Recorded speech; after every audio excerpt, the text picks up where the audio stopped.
Oh, yeah, that's the Irish party, but it's Bedlam in here this morning. It is Multiple Birth Awareness Week, and to discuss twins, triplets and more, parenting journalist Mara Lee joins us, along with mother of triplets, Catherine Lockhart, and also Melissa and Adam Klemke. Thank you very much, Melissa and Adam. Welcome, one and all. And 1, 2, 3, 4. We've got a head count here. Have we all got our children? There's one missing. Only one missing. Okay, oh, one's over there. One's done a runner over here. Okay, Mara, can I just start? Triplets, twins, how do they actually work, formed? How they form? Okay, with a singleton baby, one egg from the woman is fertilised by the man's sperm, egg implants, it multiplies, divides, develops eventually into a baby. With identical twins, the same process happens. The cell is fertilised, the woman's egg is fertilised by the sperm, but mysteriously it splits into two parts that have genetically identical material. They implant into the uterus and again divide, multiply, grow into embryo, fetus, eventually two identical babies because they've shared the same genetic material because that initial egg split. With fraternal twins that don't look alike, they are actually the result of two eggs from the woman being fertilised, so they're not splitting and sharing the same material. They're two separate eggs, fertilised, implanted, and then they grow and develop. Now, triplets, and this boggles my mind, but the triplets can be a variety of combinations of these, but the most common is, as one set that we have here today, is one set of identicals with one fraternal. So that means two of them came from the same egg, and one of them had their very own egg, and they developed together in the womb. Amazing. So, Catherine, you have got... triplets. You've got triplets. Just count your triplets out here. So this is Alice, Stella in the purple, and Olivia over here. Okay. Stella and Alice are identical. Cool. And Olivia's fraternal. Wow. And I've also got Angus and Grace, either side of the triplets. goodness me, 5. 5. Under the age of? 5. Every mother, let alone parent in Australia, has just heaved a sigh. All clapped. All clapped. Now, Melissa and Adam, you're not alone here. Please count out your triplets. We have twins. Twins, we have I'm sorry. Eloise, who's 2, and our twins, Laura and Olivia, are fraternal, and they are 1. Wow. Yeah. Okay. Let's get back to 5, under the age of 5. How on earth do you cope? Staying really organised is helpful. Lots of routines, but being flexible within those routines. A good sense of humour is really helpful. Not getting too caught up in everything and letting go of something. So not stressing if the beds aren't made or thing. You've just got to go with the flow a little bit. Yeah.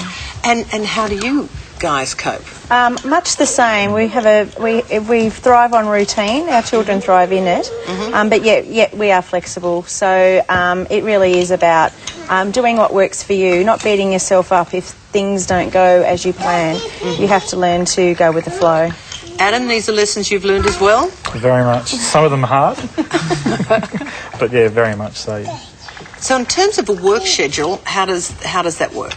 It's very much a team effort. I think dads are very much more hands-on, I think, than if you had a single child. You know, you have to learn to do things with both hands.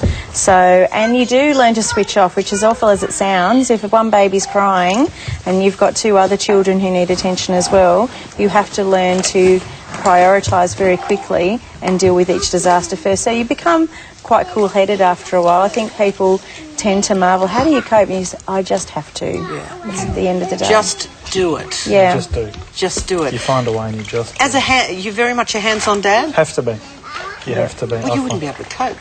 Well, you could, but it's very difficult. Very lucky to have a very supportive husband and one who enjoys doing everything with his children, whether it be nappy changing or bathing or anything. He's up for anything. Is there anything you won't do, Adam? Or breastfeed. Breastfeed.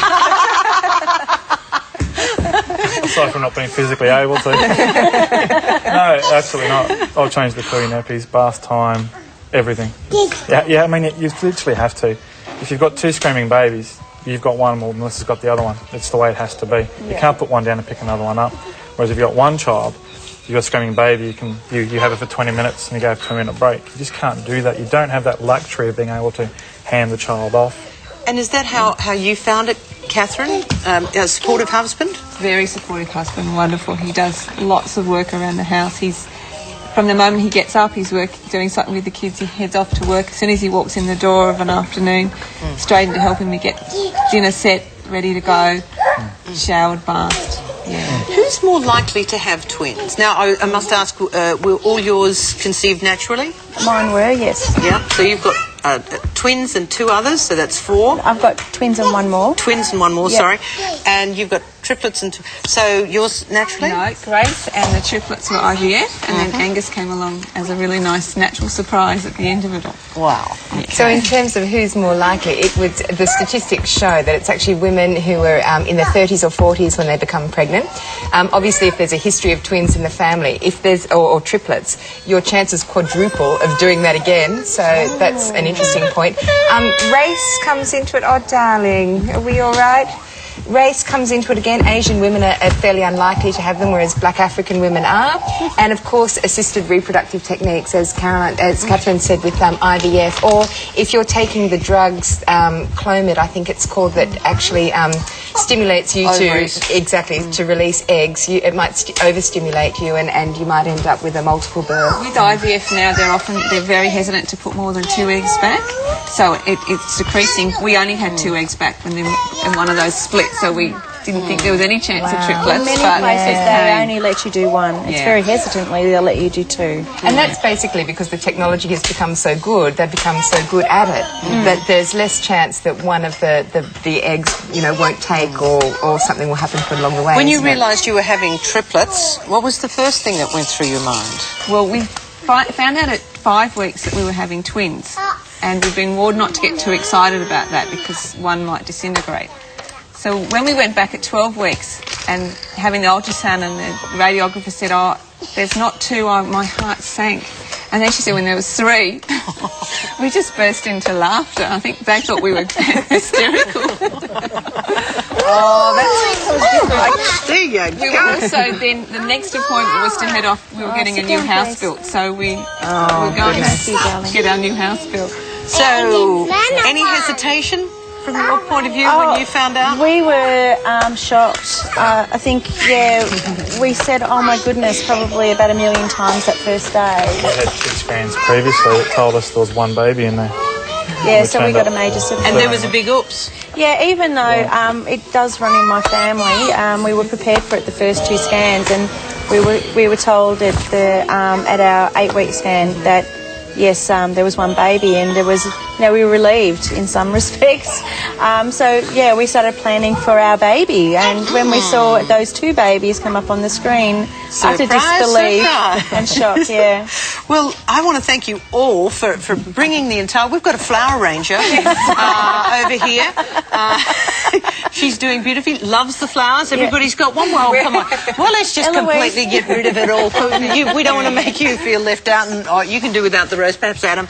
But, Mara, thank you very much for multiple Birth Awareness Week. Yes. Gee, it must be hard. I think we're all aware now, aren't we? Yeah, They're wonderful. They're amazing. Organisation, and just let it flow. Thank you. Thank you, one and all. We've got more coming up. Queensland's adding another team to the NRL this year. We're going to check them out shortly, but after the break, a delicious Asian food recipe from Not.